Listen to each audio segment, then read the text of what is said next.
Hey, in this video, I'll be talking about the effects of the fast-paced world, mostly using some of the narratives from zoologist Konrad Lorenz based on his book, The Civilized Man's 8 Deadly Sins.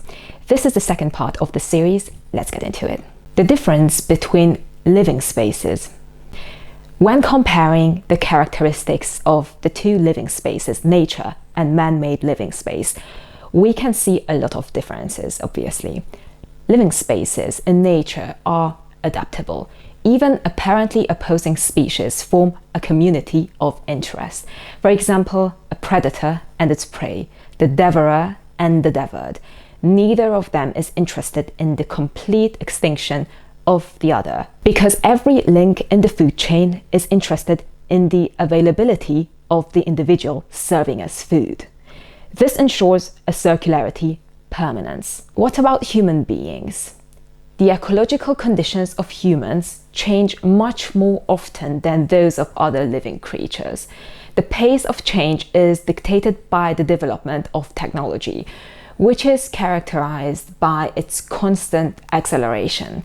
As a result, humans often carry out profound and threateningly harmful interventions in their environment and biozone. The exceptions to this are at most some gathering hunting tribes who have adapted their way of life to the specifics of their environment and didn't shape their environment according to their needs.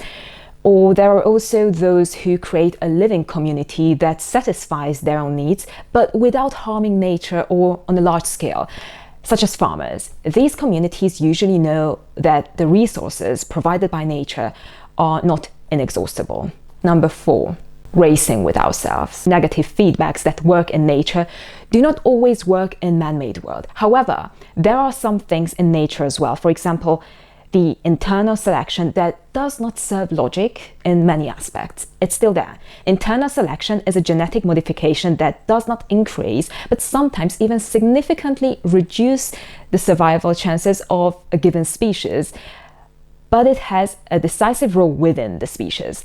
Such is the example of the Argus pheasant. The male's wing feathers have grown unreasonably, which is not good for its survival, because these male pheasants cannot use their wings properly because the feathers are just too big. They are not functional. What this internal selection does serve, though, is mating and seducing the female Argus pheasant, because just like peacocks, the female chooses based on appearance, and the long wing feathers of the male impresses the female. However, this significantly reduces his ability to fly, although this skill is not completely lost because he still needs to be able to escape from ground-dwelling predators, which is why he is able to fly on a very basic level. Long story short, environmental effects prevent internal selection from leading the species to extinction. Now, what about humans? Humanity's cultural development has not been influenced by any similar force. Almost anything can take effect, even that which is harmful and self-destructive. We are not Argus pheasants. Environmental effects have no power on us, simply because mankind has learned how to rise above the nature around him. Man himself shapes the factors that serve his development, during which things that serve the competition gain value. For today's people, value is what helps them rise above others. Anything that appears to serve this goal becomes a value itself, such as money. What does more damage to a person's soul? Chasing money or the nerve-wracking grinding? All political power motivates competition, and the fear of falling short in the competition is soul damaging. But we try to keep up because we don't want to lose in the competition. All this leads to the fact that we lose one of our most essential human qualities, which is stopping for a moment and practicing self-observation. But why is this? Are we afraid that we will see a bad image when we face ourselves? Are we afraid to listen to our own thoughts, to hear them? We avoid silence. We are afraid to be alone with our own thoughts. I lived in a shared space for a very long time. I entered a dormitory at the age of 14, and I was living in a boarding school or several boarding schools for a total of 9 years, sometimes with 11 roommates, sometimes with just 1 or 2. I had time to observe people. Among my peers, there were many who constantly listened to music, even when going to bed. Actually, I did this too for a few years, but thank God I stopped. Some of my peers were always in a come and go. Many of them never wanted to be alone, or just couldn't even sit still. Fortunately, I've never been afraid of silence, and this came especially handy during COVID. I could tie myself up peacefully in my apartment and find activities that would occupy my brain. When I read this book, I got a positive feedback that this is good. It's good to be able to be okay when you are silent and alone.